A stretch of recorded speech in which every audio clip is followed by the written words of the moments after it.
예, 반갑습니다. 방금 소개받은 나정찬이라고 합니다. 저희가 연구하고 있는 것은 환자 자신의 지방줄기로부터 중간엽줄기세포를 배양해서 이것을 정맥내 투여를 반복 투여함으로써 알츠하이머를 치료하는 연구를 하고 있습니다. 그래서 저희가 이 알츠하이머에 대한 저희 제품의 이름을 이제 알케오스템으로 정했습니다. 이제 저희들이 바라는 것은 알츠하이머를 케어시키자. 그래서 알케오스템으로 정했습니다. 제가 이 알케오스템을 개발하게 된 경위는 2005년 지방줄기세포 배양 기술 개발 및 특허 출원으로 시작을 했습니다. 이제 만 13년이 돼갑니다. 여기 계신 우리 선생님들께서도 그동안의 여러 가지 줄기세포 기술 발전에 따라서 우리가 새로운 디스커버리를 하고 있는 것을 잘 아시리라고 생각합니다. 그래서 제가 지금 말씀드릴 것은 제가 다 잘 알고 모든 게 끝나서 지금 발표하는 것이 아니고 현재 우리가 정말 새로운 디스커버리를 해나가는 과정이다. 그리고 이런 과정에 이제 사람 임상 단계로 들어왔는데 이 사람 임상 단계에 함께 협력할 그런 좋은 분들을 제가 오늘 만나고자 이 자리에 왔습니다. 그래서 제 강연이 끝나고 관심 있는 분들은 저희 연구소로 연락 주시면 앞으로 우리가 함께 임상 연구를 통해서 알츠하이머를 정복하는데 동역자가 되기를 바랍니다. 그래서 제가 2005년부터 연구를 시작을 해서 2012년에 알츠하이머 동물 모델에서 저희 기술의 유효성을 당시에 서울대학교 의과대학 양리학실의 서유원 교수님 팀과 확인하였습니다.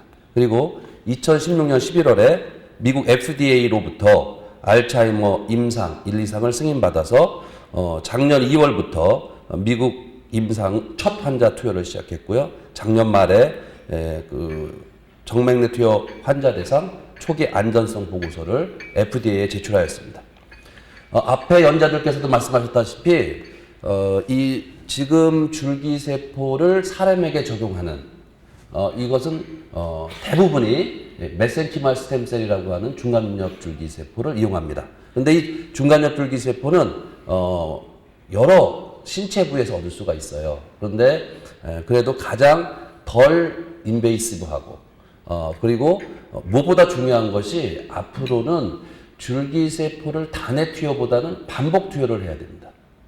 그리고 충분한 숫자가 들어가야 됩니다.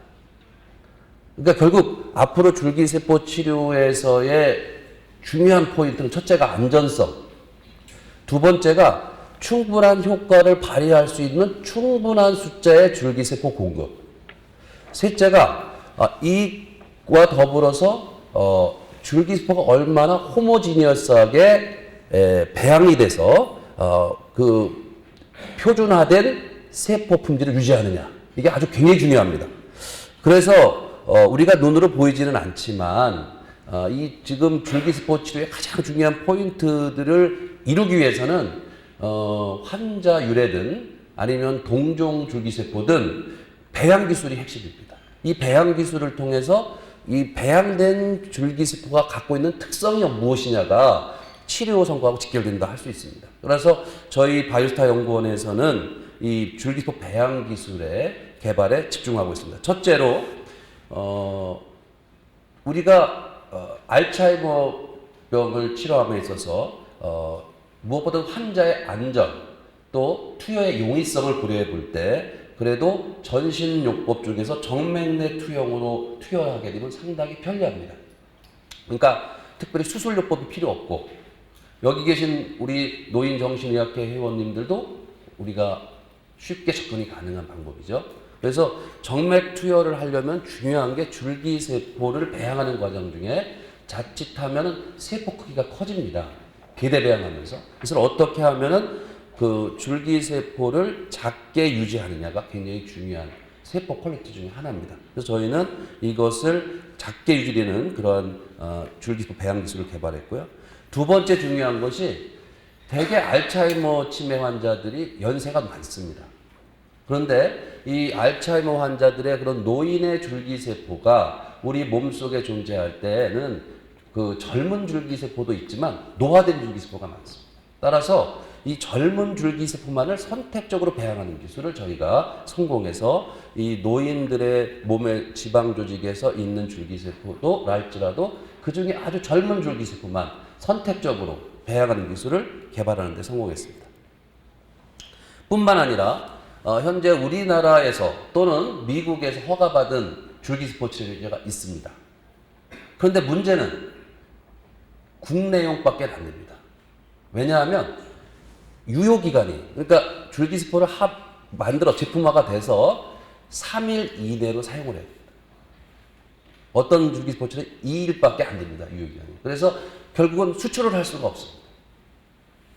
그래서 이제 제가 개발한 것은 환자의 자가혈청을 함유하는 조성물을 함으로써 9일 정도 안정성을 유지할 수 있게 됐습니다. 따라서 현재 미국에서 저희가 알츠하이머 임상을 하고 있는데 줄기세포 공급은 한국에서 하고 있습니다.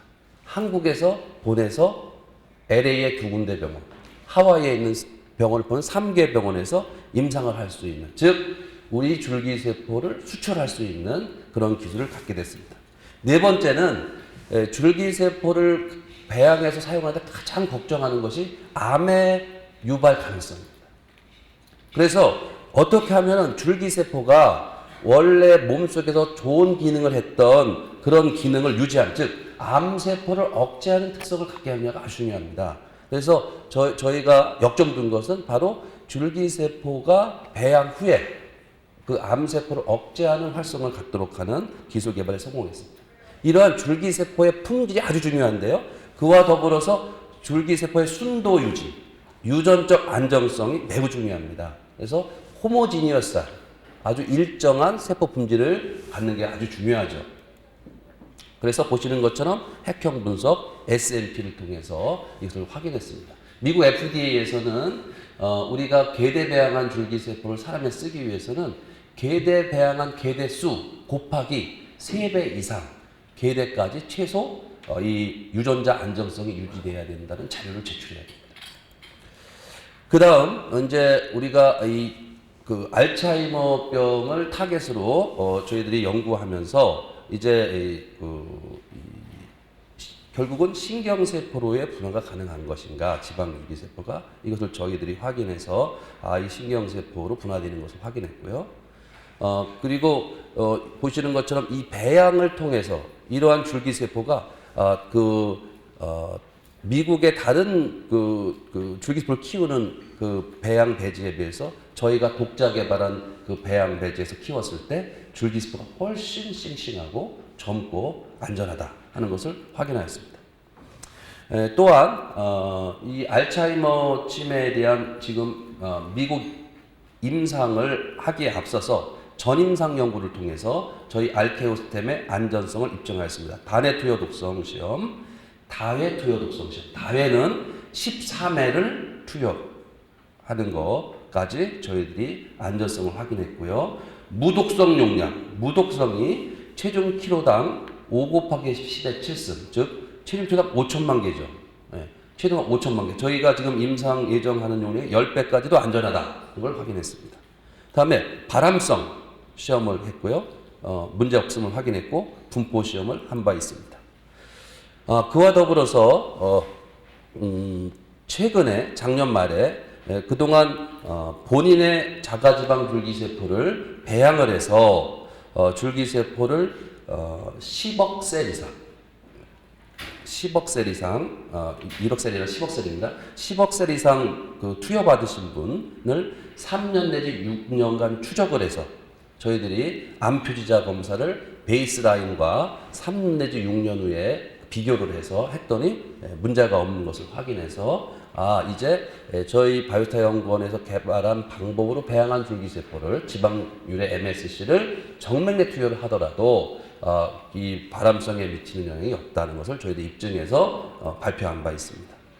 또한 알츠하이머 치료 효과에 대한 연구를 위해서 저희가 전임상 연구를 했습니다. 이 저희가 연구한 것은 2012년 프로스1 저널에 이미 발표되었습니다.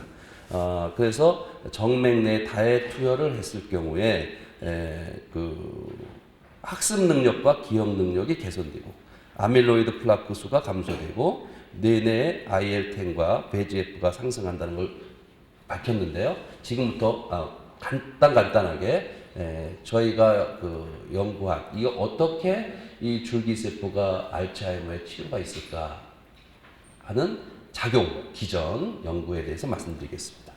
우선 첫째로 저희가 연구를 시작할 때만 해도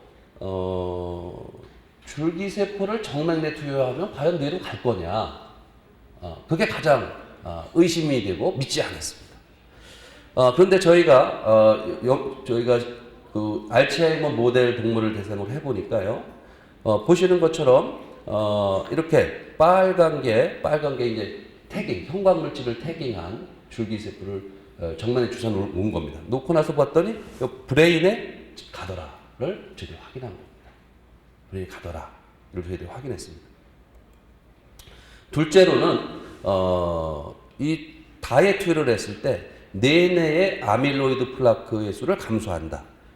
즉, 그 해마와 데네피질, 공이 아밀로이드 플라크가 감소하더라는 걸 발견했습니다. 여러분도 잘 아시다시피 최근에 많은 신약 후보 물질, 알츠하이머에 대한 신약 물질들이 페일하고 있습니다. 그 이유가 뭐냐고 여러 전문가들이 예상할 경우는 지금 결국은 아밀로이드 플라크만 잡는다고 알츠하이머가 치료되는 게 아니다라는 것으로 이제 지금 모아지고 있죠. 그래서 저희들이 이 효과에 대해서 어프로치하는 방법은 이 지방률의 환자 자신의 지방률 줄기세포를 대량으로 배양해서 안전한 방법으로 투여를 합니다. 그런데 이따 뒤에 말씀드리겠지만 2주 간격으로 10회를 정맥내 투여를 하게 되어 있습니다. 자, 그렇게 되면 줄기세포가 내는 항염증인자 IL-10이 많이 증가합니다. 이 IL-10이 증가를 해서 또한 그 줄기세포가 분비하는 성장인자, GDNF라든가 NGF라든가 성장인자가 많이 분비가 돼서 이러한 성장인자들이 워킹을 합니다. 또한 더불어서 VEGF라고 하는 혈관을 재생시키는 인자가 많이 분비됩니다. 그래서 이 전신의 모세혈관만이 아니라 뇌내로 분포하는 캐필러리 재생을 촉진함으로써 우리가 이 뇌 조직과의 이 전신의 그 커뮤니케이션이 증대되게 되죠. 그래서 보시는 것처럼 이런 그 GDNF라든가 또는 뉴로 D1 또 이런 물질들이 증가를 하게 됩니다. 또 저희들이 이번 그 전임상을 통해서 확인한 것은 이 APP-CT, C 말단, APP-CT가 감소되는 걸 확인했고요. 네프릴리신이 증가되는 걸 확인했습니다. 그래서 줄기 MSC가 들어가서 이런 작용을 하는구나, 이 현상을 확인했죠. 그럼 왜 증가할까? 이런 부분에 대해서는 잠시 후에 말씀드리겠습니다. 또 뿐만 아니라 투여한 줄기세포가 뇌에 가서 신경세포로 분화된다는 것을 확인했습니다. 서두에서 말씀드린 것처럼 정맥내 투여의 경우에 뇌로 분포를 하는 줄기세포 숫자는 대략 1% 정도 분포를 하는 것으로 생각됩니다. 그런데 중요한 것은 우리가 항상 새로운 디스커버리를 해나가면서 범하기 쉬운 오류가 줄기세포 자체가 하는 작용으로 우리가 생각하면 아주 실수하기가 쉽습니다. 이 뒤에 말씀드리겠지만 이 줄기세포가 하는 작용들을 우리가 지혜롭게 하나하나 검증해 나갈 때 이 줄기세포를 알츠하이머를 정복하는데 유용한 도구가 될 수가 있죠. 어쨌든 신경세포로 분화된 것을 확인했습니다. 최근 연구를 다 발표되는 걸 보더라도 우리 이미 뇌 안에 뉴로 제네레이션을 하는 니치가 존재하는 게 다 이미 확인됐습니다. 우리 뇌 안에 뉴로 제네레이션 니치가 존재합니다. 그래서 그 니치가 잘 보존되고 활성화되면 이러한 파킨슨병이든 알츠하이머든 그것이 잘 회복될 수가 있고요. 이 뉴로 제너레이션 리치가 이게 침해를 받게 되면 이제 결국 질병이 이제 악화되는 것으로 가죠.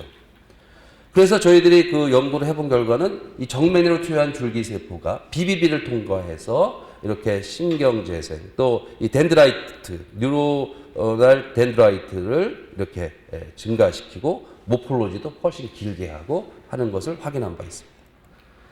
아울러서 중요한 작용 중에 하나가 뇌혈관 재생유도입니다.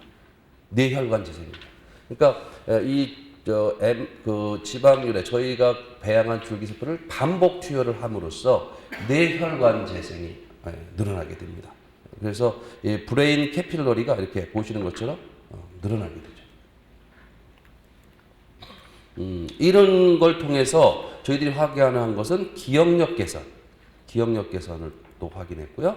다음에 노화된 동물에서 인지 능력 개선도 저희가 확인했습니다.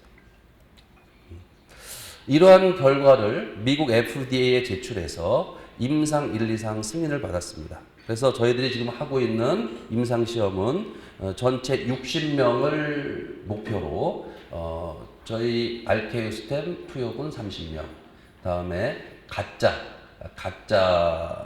약 30명 이렇게 해서 무작위 배정, 이중 맹검, 위압대조군 1, 2상 임상을 하고 있고 세포 투여 용량은 2억 개의 세포를 1회당 2억 개의 세포를 10회 2주 간격으로 투여하는 프로토콜로 진행하고 있습니다.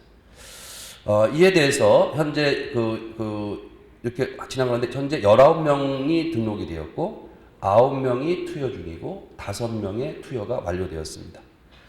이 중에서 저희 줄기세포를 2번 투여받은 환자 4명을 대상으로 안전성 분석을 진행해서 문제가 없음을 확인하고 FDA에 보고하였습니다.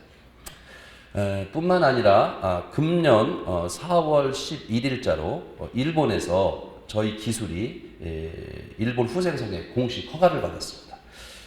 앞에 연장께서 말씀하셨다시피 한국은 줄기세포를 우리가 의료법에 의해서 적용하려면 단순 조작만 하게 되어 있습니다. 즉 배양을 하게 되면 약사법에 적용을 받습니다. 그래서 한국에서는 그걸 할 수가 없습니다. 그런데 일본의 경우는 한국과 달리 재생의료 추진법이라는 법을 2015년 11월부터 발효시켰습니다. 그래서 재생의료 추진법에 따라서 특히 줄기세포 분야를 국가적인 역점 사업으로 만들기 위해서 재생의료 기술을 1종, 2종, 3종으로 분류했습니다. 그래서 1종에는 배아줄기세포, iPS, 동종줄기세포가 1종 재생의료 기술로 들어가고 자가줄기세포는 2종 재생의료 기술로 분류되고 면역세포와 같은 체세포는 3종 재생의료 기술로 분류하였습니다. 이에 따라서 1종 재생의료 기술은 후생성에서 구성된 재생의료위원회의 승인을 받아야 되고 2종 재생의료 기술은 그 각 지역별로 구성된 재생위원회의 승인을 받아서 적용할 수 있게 되었습니다. 저희 기술은 2종 재생의료 기술로 분류되어서 재생인정위원회의 검토를 거쳐서 연구 목적 승인이 아닌 치료 목적 승인, 즉 실용화, 즉 치료하는 정상적인 의료 기술로서 승인을 받음으로써 전 세계에서 최초로 일본에서 저희 기술이 실용화되게 됐습니다. 그래서 이제 이렇게 진행이 되고 있는데요.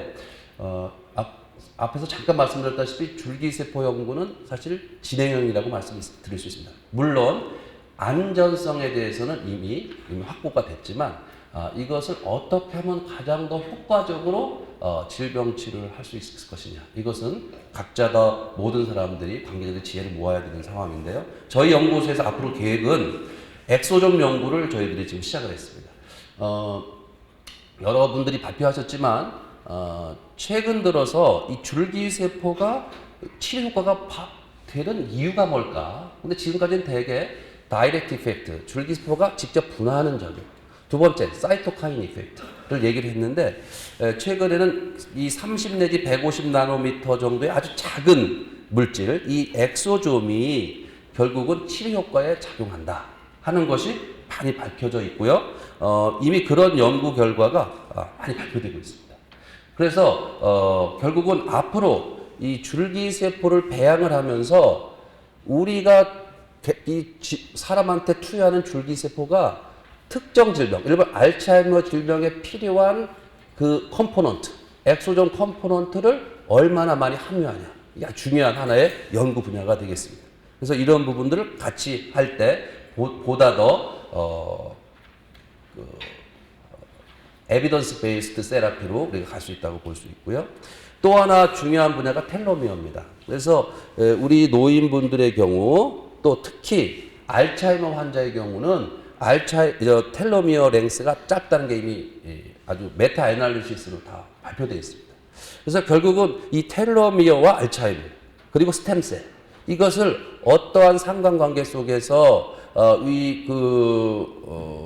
지금 이미 어드밴스드 스테이지로 간 환자도 있지만 현재 MCI 단계에 있는 환자들 이런 분들이 어떻게 하면은 다시 회복이 될 수 있을까? 그러니까 단순하게 증상을 하나의 지연을 악화를 막는 것이 아니라 어떻게 하면 리버스 할 수 있을까? 이 부분에 있어서 우리가 이 텔로미어와의 이 관계를 집중적으로 연구할 계획으로 있습니다. 그래서 저희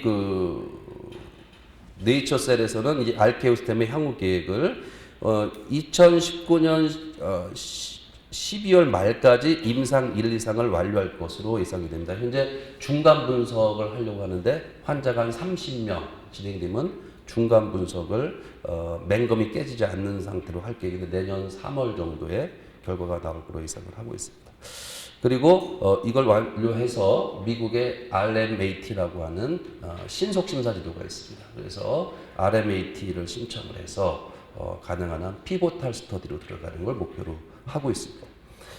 그리고 일본에서 이미 승인받은 일본 후쿠오카 클리닉에 이어서 일본 전역에 협력병원을 확대해서 그 알츠하이머 환자 치료를 확대할 계획으로 있습니다. 이와 관련해서 좀 더 기술적으로는 정맥내 투여법과 더불어서 현재 저희가 파킨슨병에 적용하고 있는 척수강을 통한 투여를 병용함으로써 효과를 높이는 연구를 할 계획으로 있고 엑소존과 텔로미어 연구를 통해서 좀 더 깊은 메커니즘 스터디를 할 계획으로 있습니다. 그래서 저희 네이처셀에서는 2023년 미국에서 신약 허가를 받아서 출시하는 것이 저희 목표가 되겠습니다.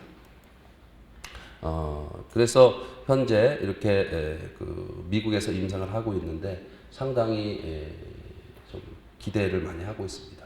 제가 지난 2008년 8월 16일 날 제가 개인적으로 처음으로 정맥내 투여를 제 주기에서 맡기 시작하면서 이제 저희가 이제 만 10년 사람을 대상으로 한 투여가 있어 왔습니다. 그런데 그동안의 경과를 볼 때 정말 우리가 단순하게 연구나 줄기세포의 기술 개발로서 그치지 않고 굉장히 중요한 게 임상 전문가들과의 긴밀한 협력을 통해서 이것을 발전시켜야 된다는 것을 깨닫고 있습니다. 그래서 현재 미국의 3개의 병원에서도 하고 있지만 올해 9월 정도에 한국에도 저희들이 임상 신청을 하려고 합니다. 근데 안타까운 것은 이제 우리나라의 제도가 이렇게 말하자면 너무 형식적이고 구조적인 데 있어서 아무튼 좀 더 많이 바뀌어야 된다는 생각을 갖고 있는데요. 무엇보다도 이 분야의 전문가들, 특히 환자의 건강을 고려한 그런 접근을 여기 계신 여러분들과 같이 힘을 합해서 저희들은 하고 싶으니까 많은 분들께서 도와주시면 감사하겠습니다. 네, 마치겠습니다. 감사합니다.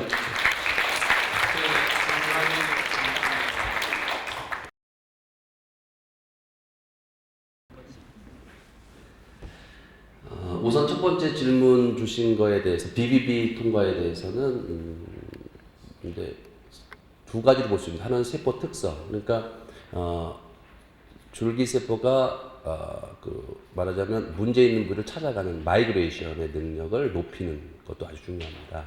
근데 그것도 이제 하나의 좋은 연구 과제 중에 하나입니다. 그거에 따라서 마이그레이션의 그 정도가 달라질 수가 있습니다. 예를 들면 TNF-알파, 예를 들면 하여튼 그런 이런 여러 가지 이걸 배양하는 방법에 따라서 이제 줄기세포의 특성이 이렇게 말하자면 병변 부위에서 나온 그 신호와 줄기세포 갖고 있는 리셉터가 이렇게 반응을 해서 하는, 특히 그래서 이렇게 일종의 말하면 그 서로 간의 신호를 하는 부분에서의 그 센서티비티를 높이는 부분이 하나 있을 수 있고요. 두 번째는 세포 투여량이 너무 작으면 이게 이제 폐 결국은 IV를 넣었을 때 우선 렁으로 가서 그 다음 이제 전체 전신을 하게 되는데, 그러니까 투여량이 적으면 결국 그 BBB에 가는 숫자가 워낙 작기 때문에 통과를 못하죠. 그래서 저희가 어프로치하는 뭐 두 가지로 하고 있습니다. 어떻게 하면 호밍 이펙트를 갖게 줄기세포를 배양하냐, 첫 번째. 두 번째가 결국 안전하게 많은 수의 숫자를 넣어줘야 된다. 결국은 문제는 똑같은 효과는 안전한 범위 안에서의 세포 수입니다. 결국 역가입니다. 그래서 그 부분에서 저희는, 그리고 세 번째는 반복 투여. 그러니까 단순하게 한두 번, 세 번 투여하는 게 아니라 10회를 투여함으로써 흔히 말하는 역치, 스트레스홀드에 도달할 수 있는 그런 걸 저희들이 목표로 하고 있습니다. 그리고 두 번째 질문하신 건 뭐였죠? 그거는 이제 사실은 저희가 앞으로 연구할 과제입니다. 왜냐면 저희가 타우 단백을 사람에서 할 때 채취해야 되는 샘플의 어려움, 환자에서 이런 것 때문에 하지만, 아까 제가 프레젠테이션 했듯이 염증을 억제하는 거, 그다음에 뇌내 혈관을 재생하는 거, 또 뉴로 트랜스미터, 그러니까 이런 부분이 복합적으로 줄기세포는 작용하기 때문에 이런 부분에서 검증을 해야 되지만, 결국은 어떤 생긴 물질을 줄여주는 것만이 아니라 새로 생기지 않게 하는 그런 작용을 같이 하기 때문에, 저는 기존의 현재 표준치료법과 줄기세포 치료법을 잘 병합하면 아주 좋은 솔루션이 나오지 않을까 생각하고 있습니다. 이 법 취지가 중요합니다. 우리나라도 마찬가지지만 이제 지금 저희가 치료 승인, 그러니까 치료제가 아니고 교수님, 치료 기술로 승인을 한 겁니다. 그런데 이제 치료 기술로 승인했다는 의미는 뭐냐면, 우선 첫째로 일본에서 이 법을 만든 취지가 중증 질환, 난치병 이런 분들은 안전성을 담보로, 안전하다면, 그리고 치료 가능성이 있다라고 예상이 되면 이것을 신속하게 제공하자, 이게 취지입니다. 그러니까 그래서 가장 아까도 말씀드렸다시피 승인의 두 가지가 있습니다. 하나는 연구 승인. 연구라는 것은 아직 안전성을 잘 모르겠다. 우리나라는 연구 임상 같은 거죠. 그런 걸로 하는 제도가 있고, 또 하나는 이 기술은 안전성은 보니까 확실하다. 그러니까 나쁠 건 없겠다. 단지 이제 환자 부담이 되잖아요, 돈이. 그러니까 그거는 환자 자신의 부담으로, 다음에 하는 걸 조건으로 해서 치료 가능성이 있으니까 이것은 할 수 있도록 한다. 그 부분에서는 결국 정부에서 그러한 이 전문가위원회의 결정을 존중하고, 그다음에 병원, 재생로 실시기관을 철저히 관리 감독하면서 하는 겁니다. 그래서 지금 일본에서 저희들이 쭉 승인을 여러 종류를 받았는데, 결국은 약으로 따지면 임상 1상하고 2A. 그러니까 우리나라는 거의 지금 알츠하이머 승인을 하려면은 3상에 준하게 해야지 조건 모가를 해주거든요. 근데 이제 그걸 앞으로 땡긴 겁니다. 그러니까 땡겨서 그렇게 함으로써 의사들이 좀 더 많은 임상적인 경험을 통해서 좀 더 효과적인 치료 방법을 찾아보자는 것도 의도가 있다고 생각합니다.